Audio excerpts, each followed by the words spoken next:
Apa itu Web3? Ada yang ingat apa itu Web3? Stay di sini, kita akan jelaskan.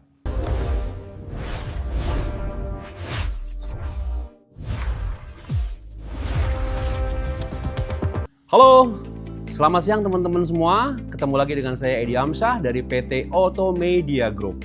Nah, teman-teman, hari ini saya akan membahas satu hal yang paling penting di dunia internet. Ya, jadi teman-teman pasti tahu lah, dunia internet sekarang ini mengalami perkembangan yang sangat luar biasa.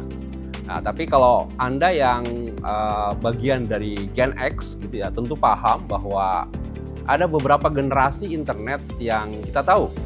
Yang pertama adalah generasi pertama yang kita sebut dengan Web 1 ya, atau Web 1. Nah, internet generasi pertama ini teman-teman sekalian tahu ya, dulu waktu awal-awal internet itu muncul, kalau kita mau cari sesuatu, informasi, pasti kita akan buka internet. Nah, internet itu biasa kita panggil dengan paman Google, teman-teman sekalian. Ya, jadi paman Google ini nanti akan mencarikan informasi yang kita butuhkan. Nah, tetapi ketika kita masuk mengakses internet, mencari sebuah informasi, di sana kita tidak bisa berinteraksi dengan berita yang kita cari tersebut, teman-teman sekalian. Jadi web itu adalah web statis, di mana dia hanya menyediakan informasi sepihak atau satu arah gitu ya, dari penyedia informasi ke kita sebagai pencari informasi. Ini adalah kita sebut dengan Web 1 tadi atau web generasi pertama. Nah, itu kalau tidak salah berlangsung dari 1990 sampai 2004, teman-teman sekalian. Tetapi tahun 2004 sampai 2021, teman-teman sekalian, itu ada muncul yang kita sebut dengan web generasi kedua atau internet generasi kedua. Di sana udah mulai muncul yang namanya Facebook, Instagram, kemudian ada TikTok, di mana penyedia informasi itu bukan hanya menyediakan informasi searah, tetapi pembaca itu bisa berinteraksi langsung dengan penyedia informasi. Kita bisa komen, kemudian bahkan kita bisa mengupload sebuah foto, kemudian kita bisa upload video, berinteraksi secara langsung lah. Nah, ini kita sebut dengan web generasi kedua atau Web 2.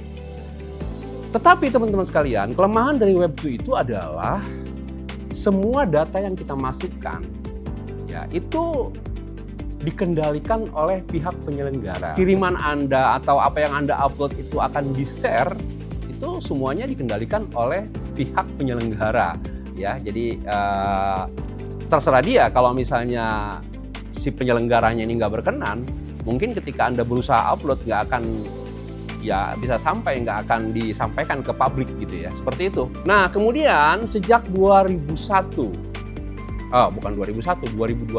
sampai saat ini orang ramai membicarakan Web3, teman-teman sekalian. Ya, jadi apa itu Web3? Nah, ini yang berbeda nih teman-teman sekalian. Kalau tadi kalau Web2 itu kan medsos ya. Nah, sekarang kalau Web3 ini basisnya adalah blockchain. Lagi-lagi kita ngomongin blockchain ya. Masih relate lah dengan blockchain. Kenapa? Karena Web3 ini dasarnya adalah terdesentralisasi, teman-teman sekalian. Kalau tadi media sosial, FB tadi itu semua dikendalikan oleh pihak penyelenggara, oleh pihak FB, ya. Tapi kalau di Web3, teman-teman sekalian, data itu semuanya milik kita. Ya, jadi nggak ada yang mengendalikan, teman-teman sekalian. Ya, contohnya seperti apa?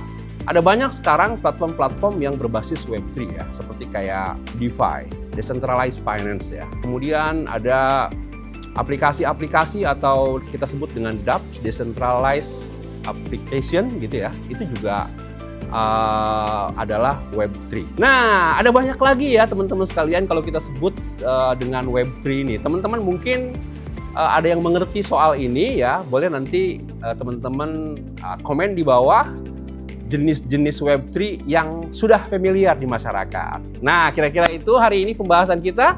Terima kasih banyak untuk atensinya. Sukses dan ketemu lagi dengan saya Edi Amsyah.